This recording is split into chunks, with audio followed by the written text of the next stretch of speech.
Megastar Chiranjeevi Anil Ravipudi combination లో వస్తున్న మనశంకర్ వరప్రసాద్ సినిమాపై మంచి అంచనాలు నెలకొన్నాయి. ఇప్పటికీ టాలీవుడ్ బాక్స్ ఆఫీస్ వద్ద సంక్రాంతి సందడి మొదలు కాగా మనశంకర్ వరప్రసాద్ గారు జనవరి 12న విడుదలకు సిద్ధమవుతోంది. అయితే ఈ సినిమా కంటెంట్ కంటే ప్రమోషన్స్ విషయంలో మాత్రం అదరగొడుతోంది చిత్ర యూనిట్. ఈ సినిమాలో హీరోయిన్ గా నయనతార నటిస్తున్న సంగతి తెలిసిందే. సాధారణంగా నయనతార తన సినిమాల ప్రమోషన్లకు ఎప్పుడు దూరంగా ఉంటుంది. అలాంటి బ్యూటీ ఈ సినిమా విషయంలో మాత్రం రూట్ మార్చి సినీ వర్గాలను సైతం ఆశ్చర్యానికి గురిచేస్తోంది.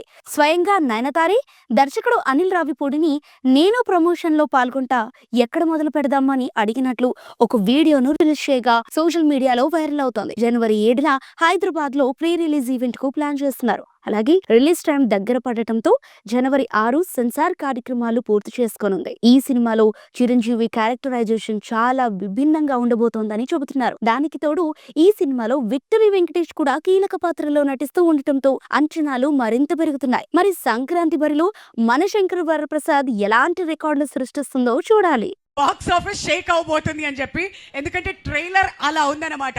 మరి ఇంత అద్భుతమైన చిత్రాన్ని మన ముందుకు తీసుకొస్తున్నటువంటి director, the one and only Sankranti Alludu అని పెట్టేద్దాం మనం పేరు, అనిల్ రావిపూడి గారు. Hello, hi, good evening. Love you Tirupati. So Tirupati అంటే నాకు చాలా సెంటిమెంట్ అండ్ చాలా కనెక్షన్ కూడా. సో నా సినిమా ఏ సినిమా మొదలెట్టినా, ఏ సినిమా రిలీజ్కైనా ఇక్కడికి వస్తాను, స్వామివారి ఆశీస్సులు తీసుకుంటాను, వెళ్తాను. ఆయన దయ వల్ల, ఆయన ఆశీస్సుల వల్ల హ్యాపీగా కెరియర్ చాలా బాగుంది. That's why Tirupati is always sentiment. So అలాంటి తిరుపతిలోనే మా ట్రైలర్ లాంచ్ ఇక్కడే చేయాలని చెప్పి టీం అందరం అనుకుని ఇక్కడికి వచ్చాం. అందరూ అన్నట్టు సో మెగాస్టార్ చిరంజీవి గారిని నేను ఎలా చూపించాలనుకుంటున్నాను, నాకు ఎలా ఆయన ఇష్టం, నేను ఆయనలో ఏం నచ్చుతాయి అనే ఒక దీంట్లోనే ఒక కథ రాయడం జరిగింది. సో దానికి తగ్గ ఎలిమెంట్స్ అన్నీ నింపేశాం. సో మీరు ఇప్పుడు ఈ 2.5 minutes ట్రైలర్లో చూసింది జస్ట్ గ్లిమ్స్ మాత్రమే.